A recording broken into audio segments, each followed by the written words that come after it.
지금 우리는 종말에는 깨어 있으라라는 말씀의 의미가 무엇인지를 지금 계속 살펴보고 있는 중에 있습니다. 종말에는 깨어 있어라. 이 말씀은 우리를 향해 깨어 있어라라는 명령이 아니라 깨어 있도록 만들어 놓겠다라는 예수님의 의지고 예수님의 각오입니다. 사도행전 1장 8절도 똑같은 문법으로 쓰였습니다. 오직 성령이 너에게 임하시면 너희가 권능을 받고 예레미야와 온 유대와 사마리아와 땅끝까지 이르러 내 증인이 되리라. 자, 이 말씀도 증인이 되라라는 명령어가 아닙니다. 우리를 향해서 너 증인으로 살아야 돼 이런 명령어가 아니라 증인으로 만들어 놓겠다라는 예수님의 각오와 의지입니다. 그래서 이 8절 말씀을 보시면 증인으로 만들어 놓기 위해서 누가 오시나요? 성령이 오시죠. 성령이 너희에게 임하면 증인이 될 수밖에 없다 이런 뜻입니다. 내가 성령을 부어서 너희로 하여금 증인으로 만들어 놓겠다 이런 말이지, 성령이 임하면 너희가 이제 증인이 되라 이런 명령어의 이야기가 아닙니다. 예수님의 이야기입니다. 예수님의 각오와 의지. 그래서 똑같은 문법으로 종말에는 깨어 있어라 이 말씀은 그래 깨어 있는 성도가 되자 이런 이야기가 아니라 예수님의 의지, 내가 너희로 하여금 깨어 있는 성도로 만들어 놓겠다. 그래서 지난주에 우리 살펴보았던 열 처녀 비유, 열 처녀가 이제 전부 신랑을 기다리고 있습니다. 뭘 준비해서 기다리고 있었나요? 기름을 준비하고 기다리고 있었죠. 기름을 준비한 열 처녀가 겉으로 보기에는 25장 1절 한번 보십시오. 겉으로 보기에는 이 열 처녀들이 전부 뭐처럼 보이나요? 천국처럼 보입니다. 천국은 마치 열 처녀와 같다. 열 처녀들이 전부 천국처럼 보입니다. 그러나 예수님 오시는 그날 진짜와 가짜가 구분이 되죠. 어떻게 구분이 될까요? 각자 준비한 기름이 소멸되어집니다. 기름이 사라져갈 때 미련한 다섯 처녀의 그 기름만 소멸되어져 가겠습니까? 그런 거 아니죠. 슬기로운 처녀들의 기름도 함께 소멸되어져 가는 겁니다. 사람이 준비한 기름은 전부 다 소멸되어져 가니까 10명의 처녀들이 전부 다 어찌할꼬. 근데 너무너무 놀랍게도 소멸되지 않는 기름이 있습니다. 이 무슨 기름인가요? 하나님이 넣어주신 성령의 기름, 생명의 기름. 그러니까 지금 이 10명의 처녀들은 전부 다 혼인잔치에서 다 쫓겨나야 되는데 그중 5명의 처녀는 신랑을 맞이하게 됩니다. 왜요? 그들 안에는 뭐가 있어서? 하나님이 넣어주신 생명의 기름이 있어서. 이거 5 처녀가 준비한 건가요? 이거 5 처녀의 실력입니까? 절대 아니죠. 오직 하나님의 은혜입니다. 이게 우리가 받은 구원입니다. 그래서 구원은 오직 하나님의 은혜. 이렇게 구원받아 혼인잔치에 들어가게 된 5 처녀는 혼인잔치에 들어가면 무슨 이야기만 하겠습니까? 오직 예수. 이 이야기 말고는 할 게 없죠. 나도 밖에 있는 처녀들처럼 그렇게 열심히 준비한 기름 다 소멸되어졌는데 나도 쫓겨나야 되고 나도 심판받아 마땅한데 오직 하나님의 은혜로, 오직 예수 그리스도의 십자가의 보혈로 나 이 자리에 왔습니다. 그럼 옆에 있는 사람이 저도 그렇게 왔습니다. 저도 그렇게 왔습니다. 저도 예수님의 보혈뿐입니다. 이것이 천국을 경험한 성도의 신앙 고백이고 이 말세에 깨어있는 성도들의 모습입니다. 말세에 깨어있는 성도는 오직 예수 그리스도뿐입니다. 말세에, 이 종말의 때에 나는 내가 깨어 있어야 하는 줄 알고 이리저리 그렇게 열심을 냈는데 내가 깨어 있는 것이 아니라 예수님께서 깨어 있도록 내 안에 성령을 넣어 주시더라. 그래서 성령이 들어오니까 오직 예수뿐입니다. 그래서 지난주에 시간이 없어서 다 말씀을 못 드렸습니다만 유대인의 혼인은 먼저 신랑이 신부의 집에 찾아가서 이제 신부의 아버지와 혼인 계약서를 작성을 한답니다. 혼인 계약서는 내가 이 여인과 반드시 결혼하고야 말겠다는 일종의 보증금을 내면서 만들어집니다. 보증금을 내고 신랑은 자기 집으로 돌아가서 1년 동안 신부와 함께 살 집을 짓습니다. 그러면 이제 신부는 1년 동안 신랑과 함께 살 신부 수업을 받습니다. 신랑과 살아가야 할 그 준비를 하는 거죠. 그러다가 1년쯤 되면 이제 그때부터 신부가 신랑을 기다립니다. 이때 신부는 진짜 신랑이 올까 이런 의심을 하지를 않습니다. 왜냐하면 보증을 받았거든요. 보증금을. 이 보증금은 단순히 얼마 이런 게 아니라 신랑이 가지고 있는 전 재산입니다.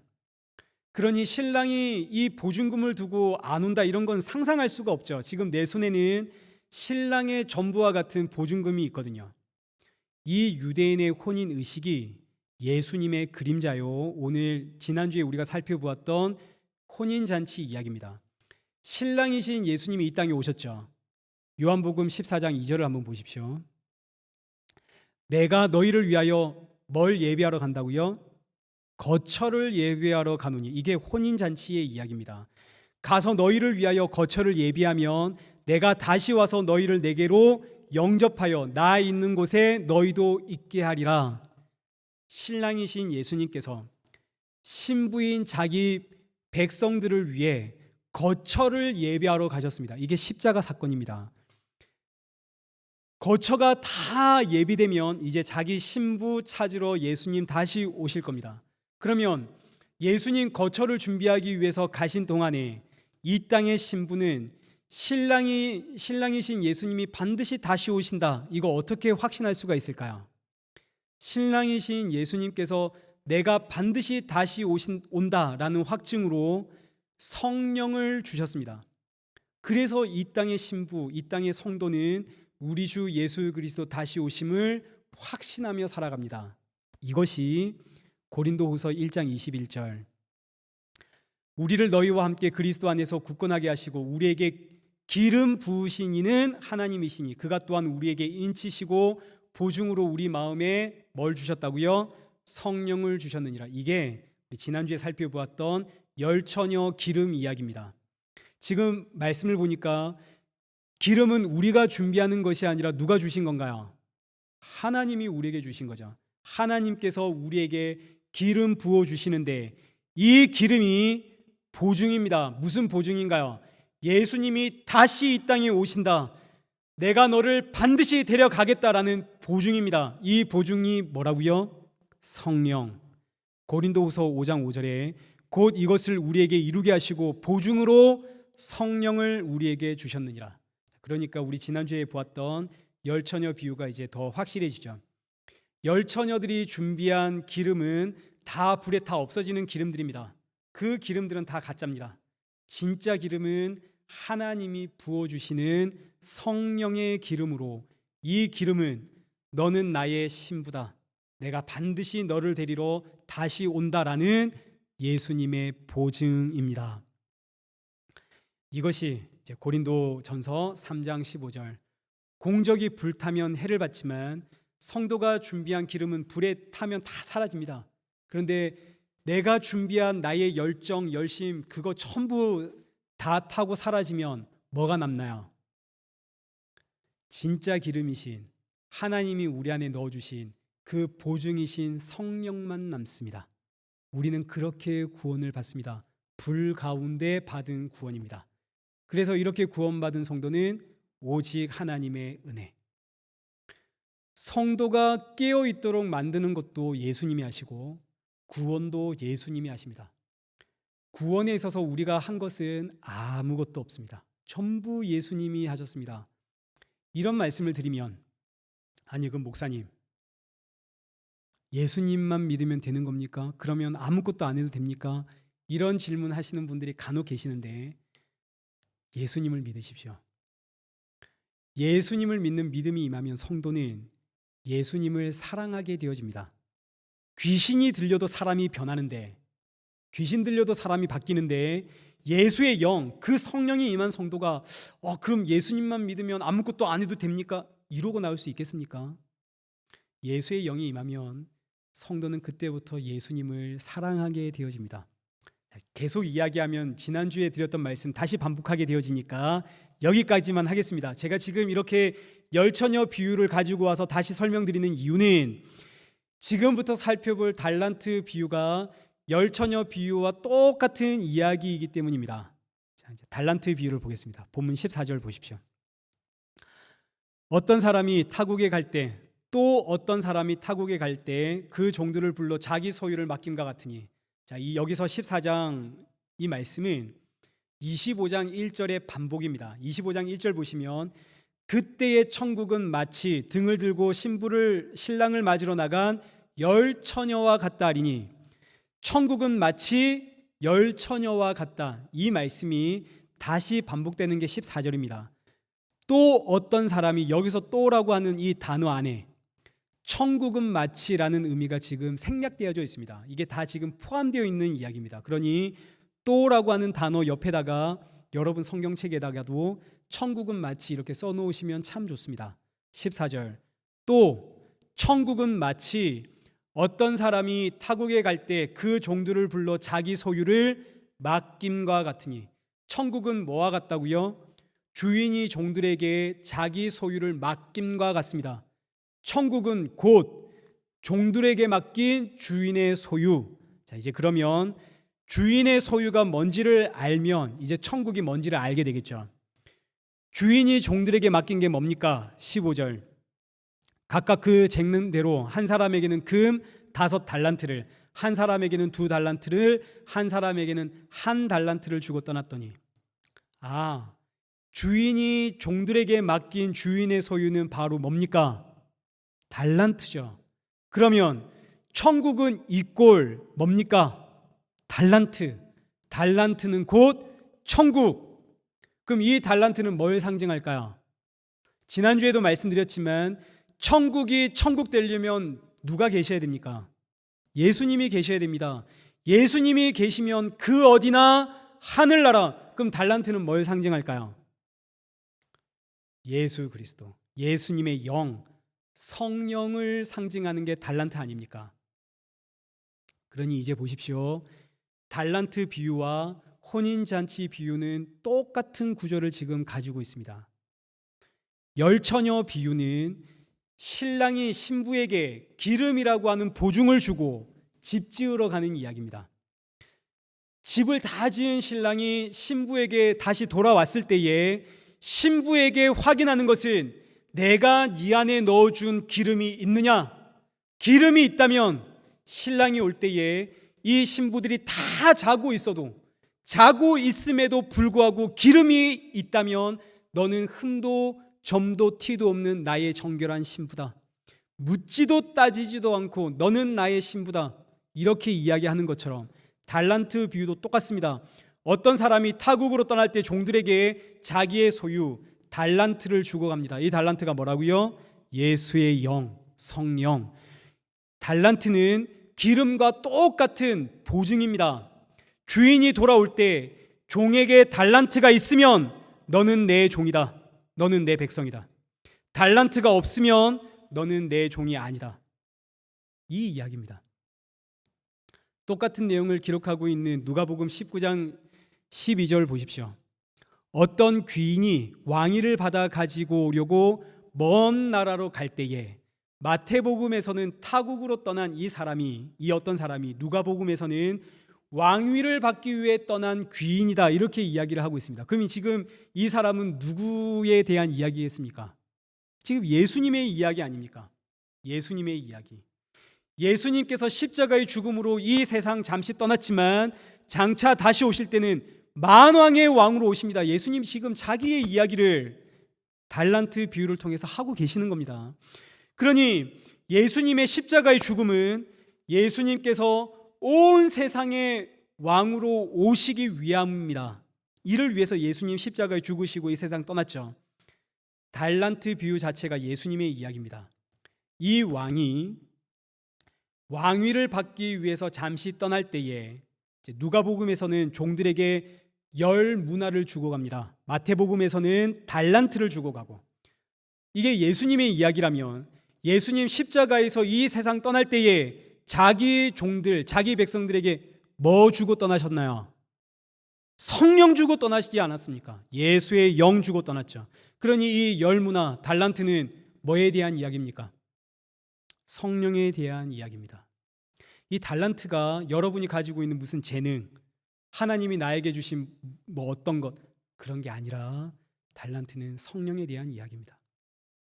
계속 이어지는 말씀을 보십시오. 12절에서 14절 누가복음. 주인이 왕위를 받기 위해서 이제 떠날 때에 종들에게 문화를 맡겼습니다. 그런데 이 종들은, 이 백성들은 그가 미워서, 그가 준 문화도 미워서, 싫어서 이 사람이 우리의 왕이 되는 걸 원하지 않는다고 다른 왕에게 사신을 보냈습니다. 이게 지금 누구에 대한 이야기일까요? 지금 유대인들에 대한 이야기입니다. 유대인들은 메시아를 기다리고 있습니다.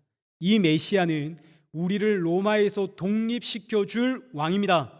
근데 예수님께서 오셔서 내가 바로 너희의 왕이야, 십자가에서 나와 함께 죽자, 이러니까 유대인들은 이런 메시아 원하지 않습니다. 그래서 하나님께 기도하죠. 우리에게 메시아, 진짜 메시아, 저 메시아 말고 다른 메시아, 다른 왕 주십시오. 이게 지금 문화의 이야기고 달란트의 이야기입니다.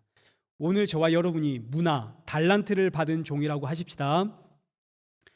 주인으로부터 달란트를 받았습니다. 지금 나의 이 주인이 진짜 왕으로 올 거야 라고 하는 사람은 왕이 나에게, 이 주인이 나에게 주신 달란트가 너무너무 귀중하겠죠. 그런데 반대로 저 주인은 다시 오지 않을 거야, 저 주인은 나의 왕이 아니야, 다른 왕이 분명히 오실 거야, 이런 생각을 한다면 주인이 나에게 주고 간 달란트, 이거 귀할까요, 안 귀할까요? 하나도 안 귀하겠죠. 괜히 주인이 달란트 주셨는데 그 달란트 붙잡고 주인의 말씀에 순종했다가 다른 사람이 왕으로 오면 나 지금 곤란해집니다. 그때 되면. 그래서 이런 종들은 전부 다 달란트, 문화, 이걸 전부 다 땅에 묻어버립니다. 그러니까 지금 왕이, 주인이 종들에게 준 문화, 달란트는 전부 다 종들에게, 진짜 종들에게는 보증이 되어집니다. 나의 주인이 틀림없이 왕이 되어 돌아올 거야 라는 보증이 달란트입니다.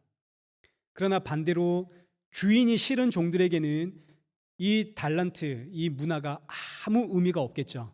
던져버리는 겁니다.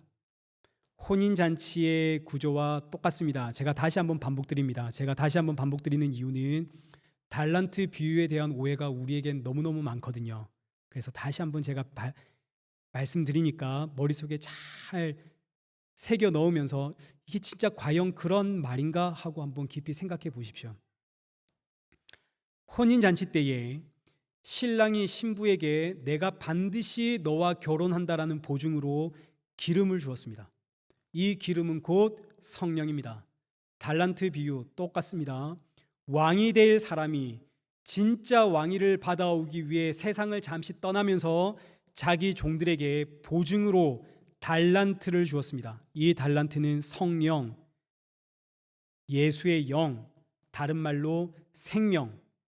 그래서 이 달란트를 예수님이 진짜 나의 왕으로 오신다라는 사실을 믿는 자들에게는 보증이 되어지고 성령이 되어지고, 반대로 예수님이 나의 왕이 아닌 사람들에게는 이 달란트 귀하지가 않습니다.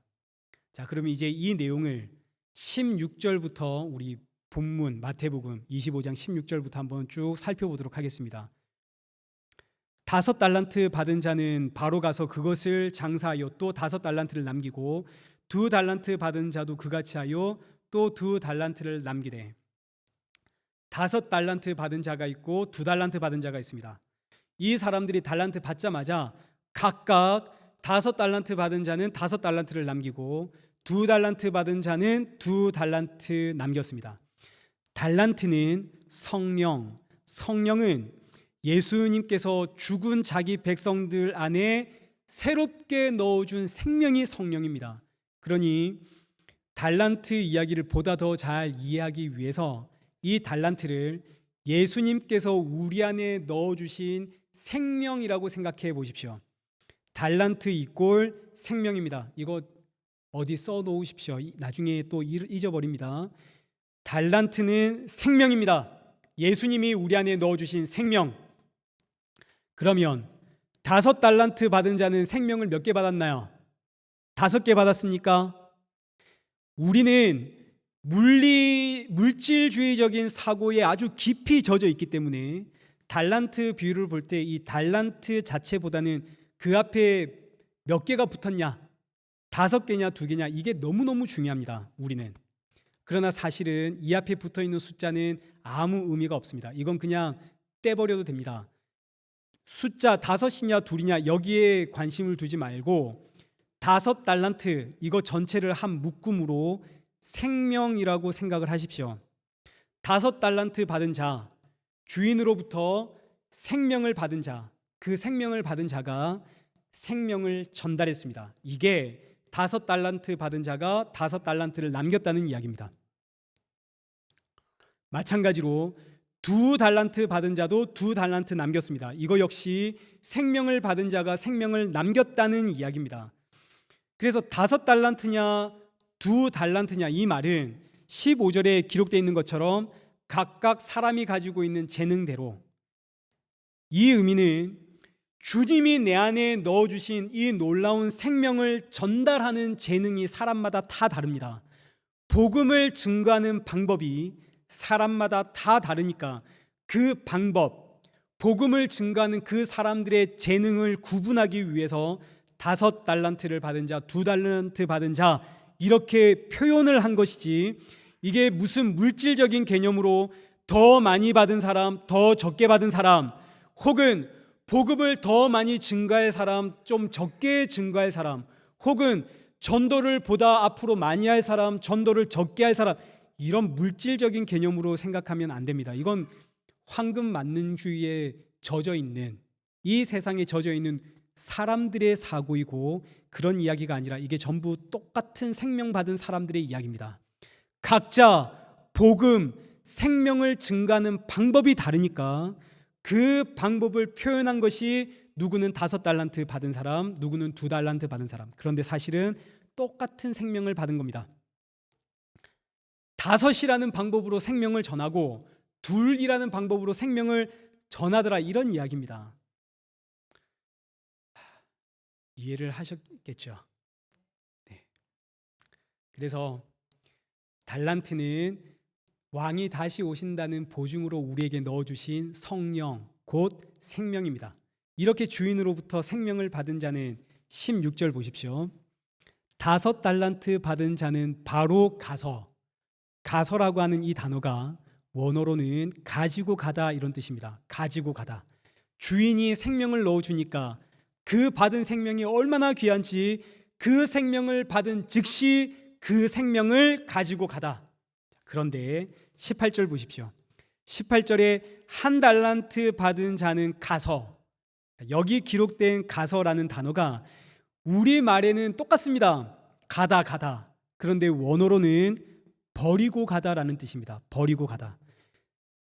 기록되어 있는 이 헬라어 자체가 완전히 다릅니다. 우리 번역은 똑같지만 단어 자체가 완전히 다릅니다. 위에 16절에 기록되어져 있는 5달란트, 2달란트 받은 사람은 가지고 가다라는 뜻이고, 18절에 1달란트 받은 자는 가서, 이건 버리고 갔다는 뜻입니다. 달란트를 받자마자 달란트를 버리고 가다. 생명을 받자마자 생명을 버리고 가다. 왜? 이 사람에겐 달란트, 주인이 나에게 넣어주신 생명이 하나도 귀하지가 않거든요. 이 이야기를 이제 저와 여러분 안에, 교회 안에 적용해 보겠습니다. 교회는 십자가에 죽으신 예수 그리스도가 나의 유일한 구원자임을 듣고 확인하는 자리가 교회입니다. 그 예수님이 진짜 나의 왕입니다, 이걸 아는 성도는 보증으로 성령, 달란트, 그 생명이 임한 성도는 이 생명이 너무 귀해서 이 생명을 딱 붙잡고, 예수 생명 붙잡고 돌아갑니다. 근데 반대로 똑같이 교회에 와서 똑같이 예수님의 이야기, 십자가의 예수 그리스도가 나의 유일한 구원자입니다, 똑같은 이야기를 들었는데, 똑같은 생명의 말씀을 받았는데 이 생명이 내 귀에는 하나도 중요하지가 않습니다. 내 귀에 중요한 것은 그래서 예수 믿으면 복을 받는다는 거야, 안 받는다는 거야? 그래서 예수님을 믿으면 병이 낫는다는 거야, 안 낫는다는 거야? 예수님 믿으면 내 인생 성공하고 내 인생 역전되고 내 꿈과 계획이 이루어지고 그렇게 된다는 거야, 안 된다는 거야? 이게 지금 한 달란트 받은 자의 이야기입니다. 똑같은 생명을 받았어도 이 생명이 나에게 중요하지가 않습니다. 나에게 중요한 것은 그래서 내가 충성하면 복을 준다는 건가? 그래서 내가 이렇게 헌신하고 이렇게 전도하고 이렇게 나아가면 내 문제가 해결된다는 건가? 이 사람이 바로 받은 생명을 땅에 묻어버린 사람들의 이야기입니다. 예수의 생명이 생명으로 안 보이거든요. 19절 보십시오. 오랜 후에 그 종들이 종들의 주인이 이제 돌아왔습니다. 돌아온 주인이 종들에게서 가장 먼저 확인하는 것은 내가 준 달란트가 있는가? 내가 너에게 준 생명이 있는가? 내가 준 생명, 그 달란트가 있는 자는 내 백성이다. 똑같은 이야기죠. 우리 주 예수 그리스도 다시 오신 날, 예수님 다시 오시는 날, 예수님께서 우리에게 찾으시는 게 뭐겠습니까? 네가 얼마나 전도했니? 네가 얼마나 교회를 위해서 충성하고 봉사했니? 네가 얼마나 헌신했니? 이런 거 우리 예수님이 우리에게서 찾으시겠습니까? 그건 다 불타면 사라지는 것들입니다. 예수님께서 다시 오시는 날 우리에게 찾으시는 것은 그래서 너 안에 나의 생명이 있느냐? 이거 찾습니다. 20절. 5달란트 받은 자가 와서 내가 5달란트를 남겼나이다. 지금 이 말씀이 어려운데 이 말씀이 이제 지금 한국말로 번역되어 있는 기름을 보면 내가 남겼습니다. 주께서 나에게 5달란트를 주셨는데 내가 다시 5달란트를 남겼습니다. 우리 이렇게 보이지만 헬라어 문법에는 이 남겼다라는 동사 자체가 1인칭이 아니라 3인칭으로 쓰여져 있습니다. 헬라어는 동사 안에 주어가 다 담겨 있거든요. 주인이 주신 그 달란트로 내가 남겼습니다 이런 의미가 아니라 그가 5달란트를 남겼습니다라는 뜻입니다. 주인이 주신 그 5달란트가 5달란트를 남겼습니다. 이게 맞는 번역입니다. 이 이야기가 주께서 주신 생명이 생명을 낳았습니다 이야기입니다. 생명이 생명을 낳고 내가 생명을 낳았습니다라는 이야기가 아니라 주께서 주신 생명이 생명을 낳고, 마찬가지로 2달란트 받은 자도 내게 2달란트 주셨는데 그 2달란트가 2달란트를 남겼습니다. 생명이 생명을 낳았습니다. 이렇게 5달란트, 2달란트 받은 자가 이렇게 남겼더니 그들이 받는 상이 23절에 기록되어 있는 것처럼 주인의 즐거움에 참여하는 상을 받게 되어집니다. 주인의 즐거움에 참여하는 상, 예수님의 즐거움에 참여하는 상. 이 상은 요한복음 17장 24절에 기록되어 있는 것처럼 아버지여 내게 주신 자도 나 있는 곳에 나와 함께 있어 아버지께서 창세전부터 나를 사랑하심으로 내게 주신 나의 영광을 그들로 보게 하시기를 원하옵나이다. 이게 예수님의 즐거움에 참여하는 상입니다. 내게 주신 자들이 나 있는 곳, 이 천국에 와서 창세전에 아버지가 아들에게 주신 그 영광, 아버지와 아들은 하나다라는 이 영광, 이걸 함께 보기를 원합니다. 그래서 저와 여러분이 천국에서 우와, 창세전에 아버지와 아들이 하나이시구나, 그 영광이 바로 이것이구나, 이걸 보고 함께 기뻐하며 즐거워하는 것이 주인의 즐거움에 참여하는 성도의 상입니다. 자, 그런데 24절, 1달란트 받은 자는 주인에게 와서 하는 말이 주인이여 당신은 굳은 사람이라. 여기서 굳은 사람이라고 하는 그 원어의 의미가 정확한 사람 혹은 매섭고 냉혹한 사람, 칼 같은 사람 이런 뜻입니다. 당신은 굳은 사람, 당신은 냉혹하고 정확한 사람, 심지 않은 데서 거두고 해치지 않은 데서 모으는 줄을 내가 알았으므로. 지금 1달란트 받은 사람은 나의 주인이 어떤 사람인지를 알고 있습니다. 나의 주인은 어떤 사람인가요? 심지 않은 데서 거두고 해치지 않은 데서 모으는 사람입니다. 심지 않은 데서 거두었다라는 말은 농사의 표현입니다. 씨를 뿌려야만 거둘 거 아닙니까? 그런데 심지도 않았는데 거둔답니다. 이 주인은 반대로 해치지 않은 데서 모은다는 말은 알곡과 쭉정이의 이야기입니다. 키질을 하는 거죠. 키질을 하면 알곡은 안으로 모이고 쭉정이는 날아갑니다. 그런데 내가 아는 주인은 키질을 하지 않았는데도 알곡이 모이더라. 이 전부 무슨 이야기입니까? 심지도 않았는데 거두고 해치지도 않았는데 모이더라. 이 말씀은 주인의 전능하심을 표현한 뜻입니다. 이게 주인의 불합리함, 악덕 주인, 심지도 않았는데 거두려고 하고 해치지도 않았는데 이 모으려고 하는 불한당, 이런 뜻이 아닙니다.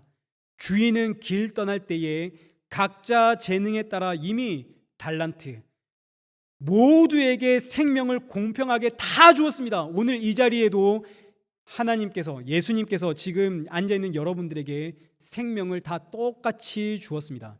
여러분 각자의 재능에 따라, 복음을 증가하는 방법에 따라 누구는 5달란트, 3달란트, 2달란트 다 똑같이 주었습니다. 주인의 악함을 말하는 것이 아니라 주인의 전능하심을 표현한 뜻입니다. 우리 주인은 전능하신 분, 능치 못함이 없으신 분, 1달란트 받은 자는 주인이 어떤 분임을 아니까, 주인의 전능하심을 아니까 주인이 주시는 말씀대로 살면 복을 받고 주인이 주시는 말씀대로 안 살면 심판과 저주를 받는다는 사실을 너무너무 잘 압니다. 주인은 굳은 사람. 이 종은 주인이 너무너무 두렵습니다. 누구에 대한 이야기일까요? 서기관과 바리새인과 제사장들에 대한 이야기입니다. 이들은 율법이라고 하는 달란트, 이게 생명 아닙니까? 율법이 생명이라고 하는 달란트를 받았습니다. 율법이라고 하는. 그런데 이 율법이, 이 달란트, 이 생명이 생명으로 보이지가 않고, 하나님은 전능하신 하나님, 하나님은 능치 못함이 없으신 하나님, 그 하나님이 우리에게 율법 주셨는데 이 말씀대로 살면 복받고 말씀대로 안 살면 저주와 심판을 받고, 이런 하나님으로 보이니까 백성들에게 말씀대로 살아라고 서기관과 제사장과 바리새인들이 그렇게 백성들을 말씀으로 채찍질하고 때리지 않습니까? 25절, 내가 두려워하여. 이들은 예수님이, 하나님이 너무너무 두렵고 무섭습니다. 그래서 당신의 달란트를 땅에 감추어 두었나이다. 보소서 당신의 것을 가지셨나이다. 그러니까 지금 이 1달란트 받은 사람은 주인이 주신 생명을 땅에 묻어버렸는데, 이건 진짜 묻어버렸다라는 의미가 아니라 내가 주인의 무서움을 너무너무 잘 알기에, 주인의 전능하심을 너무너무 잘 알기에 내가 전능하신 하나님 의지하고 열심히 살았다, 이런 이야기입니다. 1달란트 하나님이 나에게 주셨으니 이 1달란트로 또 다른 1달란트 남기려고 정말 생명 다해 충성하고 헌신 봉사했다는 이야기입니다. 얼마나 열심히 신앙생활했는지 모릅니다. 말씀대로 살면 복을 받고 말씀대로 안 살면 저주와 심판을 받으니까. 주일 성수하면 복 받고 11조 하면 복 받지만 주일 성수 안 하고 11조 안 하면 심판과 저주를 받으니까 얼마나 열심히 신앙생활을 했는지 모릅니다. 그런데 이렇게 열심히 신앙생활했던 1달란트 받은 종을 향해 예수님 하시는 말씀이 26절, 이 악하고 게으른 종아. 30절, 이 무익한 종을 바깥 어두운 데로 내어 쫓아라. 거기서 슬피 울며 이를 갈리라. 이 종이 쫓겨나서 왜 슬피 울면서 이를 갈까요? 이 종은 진짜 주를 위해 최선을 다했거든요. 주께서 나에게 주신 1달란트 가지고 또 다른 1달란트 남기려고 정말 힘쓰고 애썼거든요. 정말로 순종했고 봉사했고 복종했고 헌신했고 전도했거든요. 그런데 쫓겨나니까 억울해서 일을 가는 겁니다. 이 종의 문제가 뭡니까? 이 종은 정말 충성, 헌신, 봉사했지만 달란트가 뭔지를 모르죠. 생명이 뭔지를 모릅니다. 생명이 생명을 낳는다는 의미가 무슨 말인지, 하나님 아버지의 은혜가 뭔지, 십자가가 뭘 의미하는지 도무지 모르는 겁니다. 그래서 28절, 그에게서 1달란트를 빼앗아 10달란트 가진 자에게 줘라. 무릇 있는 자는 받아 풍족하게 되고 없는 자는 그 있는 것까지 빼앗기리라. 이 말씀은 지금 이 달란트 비유를 통해서 달란트가 하나님이 나에게 주신 생명, 성령, 그 보증이구나, 이 사실을 깨닫는 자는 신앙과 믿음과 은혜가 더욱 풍성해질 것이고, 이 1달란트, 이 달란트의 비유가, 그래, 주께서 나에게 주신 달란트, 그거 주께서 주셨으니까 내가 이거 개발해서 충성하고 더 봉사하고 더 많이 개발해서 좋은 사람들에게 나누고 나 상 받아야지. 나도 5달란트 남기는 사람이 되어야지. 야, 나는 몇 달란트 받은 사람일까? 저 사람은 5달란트 받은 사람 같은데, 야, 나는 아무리 봐도 1달란트도 제대로 없는 것 같은데, 하나님 대체 나에게 주신 달란트가 뭡니까? 이러고 있는 사람들은 주님 오시는 날에 나에게 있다고 생각한 생명까지 다 빼앗기고 쫓겨남을 당한다는 이야기입니다. 나에게 주신 재능이 달란트인 줄 알고 이거 갈고 닦아서 주의 영광을 위해서 쓰겠습니다 하는 사람들은 다 그 있는 생명까지도 모조리 빼앗긴다는 이야기입니다. 근데 우리는 다 그런 이야기 들으면서 지금까지 신앙생활을 해왔죠. 그래서 이제 이어지는 비유가 양과 염소의 비유입니다. 31절 보십시오. 인자가 자기 영광으로 모든 천사와 함께 올 때에 자기 영광의 보좌에 앉으리니 모든 민족을 그 앞에 모으고 각각 구분하기를 목자가 양과 염소를 구분하는 것 같이 하여 양은 그 오른편에 염소는 왼편에 두리라. 오른편은 하나님의 구원을 상징하고 왼편은 심판을 상징합니다. 예수님께서 다시 오시는 날 양은 구원하시고 염소는 심판하는데 누가 양이고 누가 염소인가요? 달란트 비유가 양과 염소의 비유로 이어지는 겁니다. 달란트, 5달란트, 2달란트 받은 자는 예수님이 나에게 넣어주신 생명 그 자체가 무엇인지를 아는 자들은 양이고, 예수님이 나에게 넣어주신 예수 생명이 뭔지를 모르는 사람은 염소입니다. 그럼 이제 양과 염소를 한번 보시죠. 양은 어떤 자들인가? 34절. 그때의 임금이 그 오른편에 있는 자들에게 이르시되 내 아버지께 복받은 자들이여 나와 창세로부터 너희를 위하여 예비된 나라를 상속받으라. 내가 줄일 때에 너희가 먹을 것을 주었고 목마를 때에 마시게 하였고 나그네 되었을 때에 영접하였고 36절. 헐벗었을 때에 옷을 입혔고 병들었을 때에 돌보았고 옥에 갇혔을 때에 와서 보았느니라. 이 말씀을 양들이 들으니까 양들이 깜짝 놀래서 예수님께 묻습니다. 37절. 이에 의인들이 대답하여 이르되 주여 우리가 어느 때에 주께 줄인 것을 보고 음식을 대접하였으며 목마르신 것을 보고 입혔나이까? 양들은 주인이 칭찬할 때에 자기가 행한 걸 기억하나요, 못하나요? 지금 전혀 기억을 못하고 있습니다. 오히려 양들은 우리가 언제 그랬습니까? 이게 바로 5달란트, 2달란트 남긴 자들의 이야기입니다. 생명이 생명을 낳은 이야기. 내가 남긴 게 아닙니다. 내 공로가 아닙니다. 그러니 나는 전혀 기억을 하지를 못합니다. 찬양대를 했든 교회 꽃꽂이를 했든 친교를 했든 봉사를 했든 헌물을 했든 전도를 했든 나의 공로가 아닙니다. 왜요? 나는 죄인이거든요. 나는 죄인이기 때문에 감히 찬양대를 했습니다. 주님, 저는 봉사를 했습니다. 저는 이렇게 헌신을 했고 전도를 했습니다. 이런 말을 하나님 앞에서 못하는 겁니다. 난 죄인이거든요. 너무너무 잘 알거든요. 내 헌신과 내 봉사를 주께서 그저 받아주셨다는 사실이 감사할 뿐입니다. 그러니 주인이 칭찬을 하니까 어리둥절해서 아니 우리가 언제 그랬습니까? 40절. 너희가 여기 내 형제 중에 지극히 작은 자 하나에게 한 것이 곧 내게 한 것이니라. 이걸 가지고 무슨 노숙자들, 어려운 사람들, 힘든 사람들 돕는 게 하나님께 한 거다, 예수님께 한 거다, 이런 이야기가 아닙니다. 지극히 작은 자란 예수님을 뜻하는 겁니다. 이 땅의 지극히 작은 자, 가장 낮은 자로 이 땅에 오신 분 예수 그리스도. 얼마나 낮아지셨는지 태어나자마자 짐승의 구유, 짐승의 모기통에 놓인 거 아닙니까? 짐승의 먹이로 오셨다는 이야기입니다. 그 예수님을 믿는 것이 하나님의 일이요 하나님의 뜻입니다. 요한복음 6장 40절. 내 아버지의 뜻은 아들을 보고 믿는 자마다 영생을 받는 이것이라.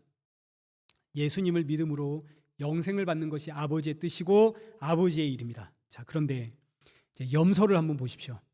마태복음 25장 41절. 또 왼편에 있는 자들에게 이르시되 저주를 받은 자들아 나를 떠나 마귀와 그 사자들을 위하여 예비된 영원한 불에 들어가라. 내가 줄일 때에 너희가 먹을 것을 주지 아니하였고 목마를 때에 마시게 하지 아니하였고 나그네 되었을 때에 43절. 나그네 되었을 때에 영접하지 아니하였고 헐벗었을 때에 옷 입히지 아니하였고 병들었을 때와 옥에 갇혔을 때에 돌보지 아니하였느니라. 이제 염소들이 당황해서 말합니다. 44절. 그들도 대답하여 이르되 주여 우리가 어느 때에 주께서 줄이신 것이나 목마르신 것이나 나그네 되신 것이나 헐벗으신 것이나 병드신 것이나 옥에 갇히신 것을 보고 공양하지 아니하더이까. 염소들은 다 했다는 겁니다. 염소들은 자기가 행한 것을 전부는 아니지만 대충은 기억하고 있습니다. 왜요? 그래야 그날의 손해를 안 보죠. 혹 예수님이 내 공로를 모르면 내가 말해야 될 거 아닙니까? 예수님께 예수님 내가 이것도 했고 저것도 했고 내가 교회를 세웠고 내가 힘들 때 이만큼 헌금도 했고 내가 문제가 있을 때 이렇게 해결해 주었고 알려줘야만 그때 내가 정당한 대가를 받을 거 아닙니까? 이게 한 달란트 받은 자의 이야기입니다. 그래서 한 달란트 받은 자들은 얼마나 당당한지 우리 방금도 살펴보았죠. 주인 당신은 굳은 사람이라 심지 않은 데서 거두고 해치지 않은 데서 모으는 줄 제가 압니다. 그래서 여기 한 달란트 가져왔습니다. 너무너무 자신 있게 당당하게 주인 앞에 나가는데 주인은 이 악한 종 내어 쫓아라. 이들은 죄가 뭔지도 모르고 은혜가 뭔지도 모르거든요. 예수님이 내어 쫓아라. 염소들이 발끈해서 아니 우리가 언제 안 했습니까? 45절 임금이 대답하여 이르시되 이 지극히 작은 자 하나에게 하지 아니한 것이 곧 내게 하지 아니한 것이니라. 예수님을 모르는 자, 예수님을 믿지 않는 자, 예수 생명이 뭔지를 모르는 자는 아무것도 안 한 자들이다. 그래서 영생이라고 하는 것은 요한복음 17장 3절 영생은 유일하신 참 하나님과 그가 보내신 예수 그리스도를 아는 것, 이게 영생입니다. 예수님이 누구인지 아는 것이 영생입니다. 이 예수님 참 하나님 누구인지 알게 하려고 누가 오셨다고요? 기름이시고 달란트이신 성령님이 오셨습니다. 성령은 보증입니다. 그 보증이신 성령이 내 안에 오시니까 예수님이 누군지를 알고 하나님이 누군지를 알고 믿게 되어집니다. 이 사실을 알게 된 사도 바울이 과거에는 사도 바울의 자랑이 나는 유대인 중에 유대인이고 나는 바리새인 중에 바리새인이고 나는 율법에 흠이 없는 사람입니다. 이게 과거의 사도 바울의 자랑이었습니다. 그런데 보증이신 성령이 내 안에 임했죠. 예수 생명, 달란트, 그 기름이 내 안에 임하자 사도 바울의 신앙 고백이 완전히 달라집니다. 고린도전서 15장 10절 그러나 내가 나된 것은 하나님의 은혜로 된 것이니 내게 주신 그의 은혜가 헛되지 아니하여 내가 모든 사고보다 더 많이 수고하였으나 내가 한 것이 아니요 오직 나와 함께 하신 하나님의 은혜로다. 사도 바울이 복음이 임했습니다. 생명이 임했습니다. 그러자 이 생명을 위해서 자기가 얼마나 수고했는지를 사도 바울이 지금 아나요 모르나요? 사도 바울이 예수님을 위해서 충성하고 헌신한 것을 사도 바울이 지금 알고 있습니까? 모르고 있습니까? 알고 있죠. 사도 바울이 지금 알고 있습니다. 이 말은 사도 바울도 자기가 얼마나 수고했는지 다른 모든 사도들보다 내가 훨씬 더 많이 수고했다라는 것을 사도 바울이 지금 뭐하고 있나요? 셈하고 있습니다. 이게 죄인이라는 뜻입니다. 사도 바울이 내가 이렇게 죄인입니다라고 지금 고백하고 있는 이야기입니다. 내 안에 죄가 펄펄 살아있으니까 내가 얼마나 수고했는지를 지금 셈하고 있죠. 나는 다른 모든 사도들보다 더 많이 수고한 사람입니다. 그런데 동시에 터져 나오는 신앙의 고백이 그런데 내가 한 것이 아니요 오직 나와 함께 하신 하나님의 은혜입니다.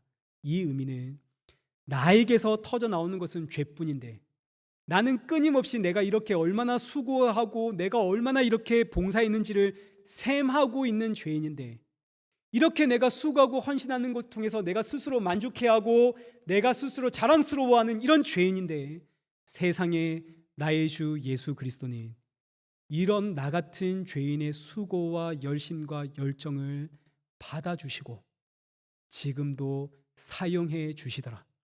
그래서 터져 나오는 사도 바울의 고백이 나의 나된 것은 오직 하나님의 은혜입니다. 나는 지금도 내가 얼마나 수고했는지를 셈하고 있는 죄인인데 이런 나를 사용해 주십니다. 오직 하나님의 은혜. 이거 말고 나는 할 말이 없습니다. 이 이야기를 하는 겁니다. 말씀을 맺겠습니다. 5달란트, 2달란트 받은 자는 양입니다. 양은 하나님의 백성입니다. 하나님의 백성은 이 땅에서 세 가지의 면류관을 받습니다. 첫째는 야고보서 1장 12절에 기록되어져 있는 생명의 면류관을 받고, 둘째는 디모데후서 4장 8절에 기록되어 있는 의의 면류관을 받고, 마지막은 예레미야서에 기록되어 있는 영광의 면류관을 받습니다. 이 면류관들은 전부 다 예수님 다시 오신다는 보증입니다. 생명, 의, 영광은 전부 다 예수님입니다. 그래서 이 땅에서 생명의 면류관, 의의 면류관, 영광의 면류관은 보증이요, 이 보증을 받은 자, 이 면류관을 머리에 쓴 자들은 정말 참 생명과 의와 영광이신 예수 그리스도를 만나는 날, 요한계시록 4장 10절 24장로들이란 구약 성경에 기록되어 있는 12지파와 신약에 기록되어 있는 12제자들 합친 것으로 24장로라는 말은 신약과 구약에 구원받은 모든 하나님의 백성들을 통칭하는 것이 24장로들입니다. 24장로들이 보좌에 앉으신 이 앞에 엎드려, 예수님 앞에 엎드려 세세토록 살아계시는 이에게 경배하고 자기의 관을 보좌 앞에 드리며 우리 주 하나님이여 영광과 존귀와 권능을 받으시는 것이 합당하오니 주께서 만물을 지으셨습니다 라고 찬양을 하죠. 24장로들이 자기 머리에 쓰고 있는 관, 이 관은 생명의 면류관, 의의 면류관, 영광의 면류관, 이건 전부 다 예수님께서 자기 백성들에게 씌워주신 보증입니다. 성령이라는 이야기입니다. 이건 내가 잘나서 받은 상이 아닙니다. 내가 잘나서 받게 된 상이 아닙니다. 예수님께서 우리에게 무조건 씌워주신 보증입니다. 그러니 우리 주님 오시는 그날 보증으로 받은 이 면류관 주께 다시 돌려드림, 주께서 주신 것 내가 다시 돌려드림, 이 의미는 나의 나된 것은 오직 주의 은혜입니다. 나의 공로는 아무것도 없습니다라는 신앙의 고백입니다. 지난주에 한 청년이 열처녀 비유를 듣고 목사님 저는 정말 미련한 처녀 같아요, 이 이야기를 할 때 제가 굉장히 감사했습니다. 왜냐하면 말씀을 통해서 내가 미련한 처녀군요, 내가 그동안 한 달란트 받은 그런 사람이었군요, 제가 염소였군요, 이 고백이 터진다면 이게 생명이 살아나는 이야기입니다. 요한복음 5장 25절 죽은 자들이 하나님의 아들을 음성을 들을 때가 오나니 곧 이때라, 듣는 자는 살아나리라. 말씀을 통해서 내가 정말 죄인이군요, 제가 진짜 염소였군요, 제가 그동안 정말 한 달란트 받은 사람이었군요, 이 사실을 깨닫게 되는 것은 주의 음성이 들렸다는 이야기입니다. 죽은 자들이 주의 음성을 들을 때가 오나니 곧 이때라, 듣는 자는 살아나리라. 이 은혜가 오늘 저와 여러분 안에 임하길 축원합니다.